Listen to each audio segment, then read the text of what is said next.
a matter of equal action and reaction. Featuring world-class badminton players. Hong Kong Open 2014 BWF World Super Series. Live this Saturday and Sunday on Pearl.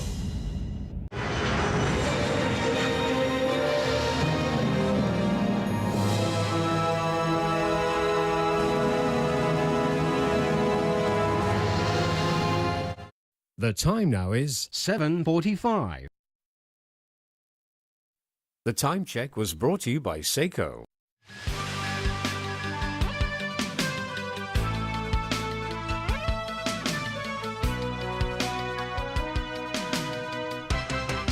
Welcome back. The MTR Corporation today unveiled the University of Hong Kong station for the new West Island line.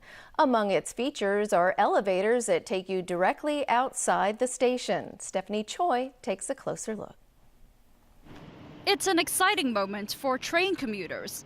At 70 meters underground, the Hong Kong U station is the deepest and largest underground train station in the MTR network. There are 6 exits. After a 1-minute walk from exit C, you can get to the elevators leading to Pak Fu Lam Road. But getting to Belcher Street means a 5-minute walk. 3 of the exits here feature elevators that take you straight to the ground level. This design is a first for the MTR Corporation. Each elevator will be able to carry a maximum of 28 people per ride. The railway giant says there are designated areas and facilities to ensure passenger safety if there's a fire. The company also says the station was designed according to estimated passenger numbers for 2031. It expects the station will only reach half of its capacity at first. The West Island line will be up and running before the end of the year. Stephanie Choi, TVB News. A secondary school student has been placed on 1-year probation for his role in protests against the Northeast New Territories Development Project in June. The court heard that he was among those trying to break into the LegCo building. The Form 4 student appeared at Eastern Magistracy this morning. He earlier pleaded guilty to charges of attempted forcible entry and unlawful assembly. The 15-year-old will also have to abide by an overnight curfew and meet with a probation officer. 13 others involved in the case have denied similar charges against them. A pre-trial hearing will be held on December 22nd. A man is in police custody in New York City in connection with the death of a Hong Kong immigrant who was pushed off a subway platform into the path of an approaching train on Sunday. The victim was 61-year-old Kwok Wai Kyun. He was standing with his wife on the platform at a subway station in the Bronx when he was pushed from behind by a man. Kwok died at the scene. There was no indication the 2 men knew each other. Police picked up Kevin Darden last night for questioning. They say he's also a suspect in an incident earlier this month in which a man was pushed to the ground at another subway station and suffered minor injuries. At the U.S. Senate, a bill to end the bulk collection of telephone records by the U.S. National Security Agency has failed on a procedural vote. The 58-42 vote fell short of the 60 votes needed to move the bill forward. Voting was largely along party lines, with most Democrats in support and many Republicans in opposition. The legislation would have ended the NSA's collection of domestic phone records. That, instead of requiring the agency to obtain a court order each time it wanted to analyze the records in terrorism cases. Revelations by whistleblower Edward Snowden that U.S. intelligence was collecting and storing so-called metadata have raised privacy concerns. Oil is destroying our environment. That was the argument Democrats used in the U.S. Senate to stop a law to approve the construction of the Keystone XL pipeline. But Republicans plan to push the bill through come January, when they control both chambers of Congress. The goal of building the Keystone XL pipeline was to help transport crude oil from Canada to the Gulf of Mexico. The Republican-controlled House passed the bill last week, calling it a job and energy-boosting win-win. I mean, when you look at this project, it's about energy, it's about jobs, it's about economic growth. But the Democrat-controlled Senate made it hard to ignore pro-environmental arguments, dubbing the project the Keystone Extra Lethal Pipeline. Let's be very careful here, because this pipeline is going to unleash 45% more of the dirtiest, filthiest oil. We feel that this pipeline is part of the unquenchable thirst for oil that's destroying our environment.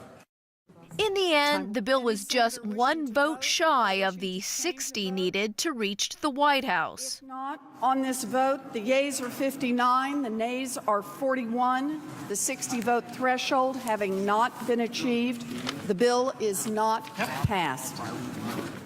Republicans vowed to resurrect the legislation come January when they control both houses of Congress.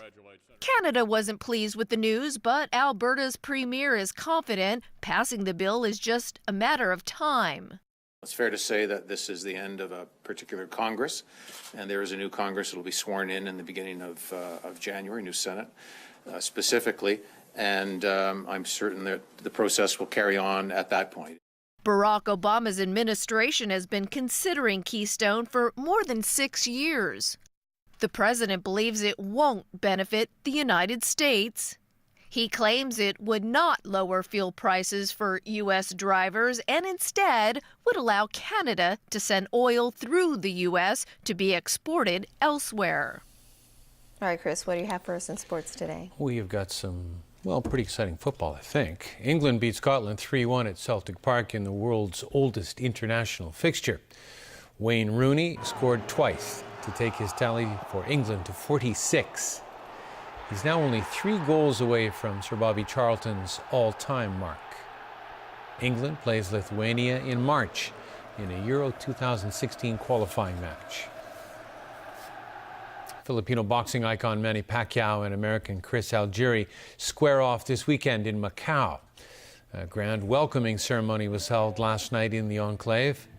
Pacquiao is the overwhelming favorite to keep his world welterweight title.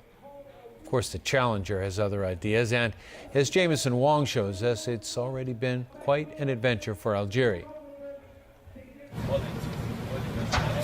There was batting practice with the world champion San Francisco Giants. Moments when art imitated life, or is that life imitating art? Anyways, Fit Chris meet Iron Mike. But the highlight so far, according to this long shot from Long Island, was ringing the bell at the New York Stock Exchange. Being a New Yorker, growing up in New York and being able to ring that bell, you know, to close the day was pretty special. But despite a wild few months that would make anyone's head spin, the 30-year-old American remains unfazed and focused on the task ahead. Algieri earned his shot at the Pac-Man with an upset of another Rocky, the Siberian Rocky, Ruslan Provatnikov, to win the WBO junior welterweight title and improve his record to 20-0 as a pro. Running with the Rocky theme, the former kickboxing world champion still lives at home and drives an old car pushing 200,000 miles on the odometer. Money May, he ain't, but he hasn't shied away from the spotlight. The stuff that you dream about as a kid when you want to be a champion. Being able to travel the world and getting so much attention from other people is the way it's supposed to be. If I remember correctly, Rocky actually didn't win that first fight with Apollo Creed. But Chris Algieri is confident of a different ending to his own underdog story. In Macau, Jameson Wong, TVB News. And finally, a giant billboard about the length of a football field was lit up last night on New York's Times Square. The new mega screen is billed as the biggest and most expensive digital billboard with the highest resolution on the market. It's also equipped with crowd cameras built in so that it can interact with the crowd passing by.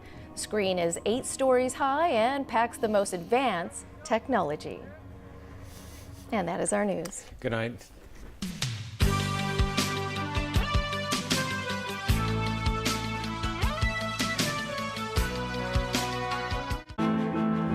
Come war and peace, Downton still stands and the Crawleys are still in it. I would never be happy with anyone else as long as you walk the earth. Isn't that enough for me to deal with? Just leave me alone. We've seen some troubles, you and I. Nothing worse than this. She's blooming. Downton Abbey, Monday to Thursday at midnight, starting next week on Pearl. 傷風感冒好返，龍痰仲未清。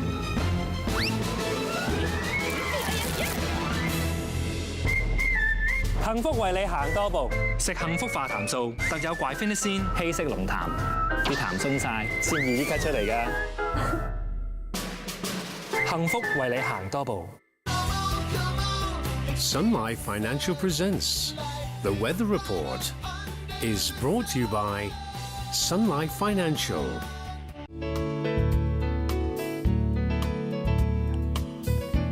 Good evening. It was mainly fine and dry with some haze. And as tonight's situation chart shows, at 5 p.m. the weather was mainly fine over southern China with a dry northeast monsoon affecting the South China coast.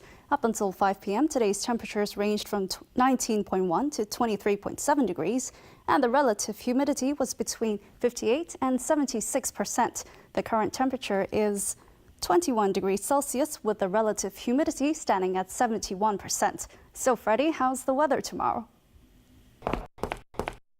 Oh. It will be mainly fine and dry with some haze at first, and temperatures will range between 19 and 24 degrees. And there will be sunny periods in the following few days with warmer weather ahead. Tomorrow morning's air quality health index will be low to moderate, and the maximum UV index forecast for tomorrow will be about 5.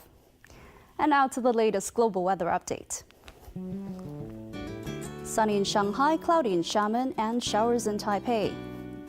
Sunny in Guangzhou, bright in Macau, and cloudy in Chengdu. Bright in Beijing and Tokyo, cloudy in Seoul. Bright in Bangkok, thunderstorms in Manila. Thunderstorms in Kuala Lumpur and Singapore, rain in Jakarta. Bright in New Delhi and Mumbai, cloudy in Karachi. Sunny in Cairo and bright in Nairobi. Thunderstorms in Brisbane, bright in Sydney, and showers in Melbourne. Snow in Toronto and cloudy in New York. Cloudy in Vancouver and sunny in Los Angeles. Cloudy in London, Paris, Amsterdam, Frankfurt, and Zurich.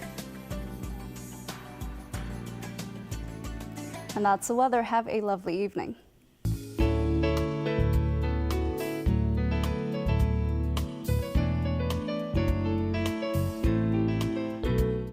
It was brought to you by Sun Life Financial. Life's brighter under the sun.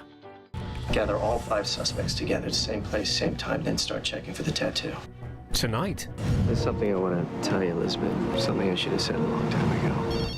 Jet, I am begging you. You're in danger. The one of you here is Red John. BMWi presents The Mentalist, Season 6 at 10:35 on Pearl. It's the annual competition of originality, creativity, determination. It represents where I want to be as a chef. And flavor.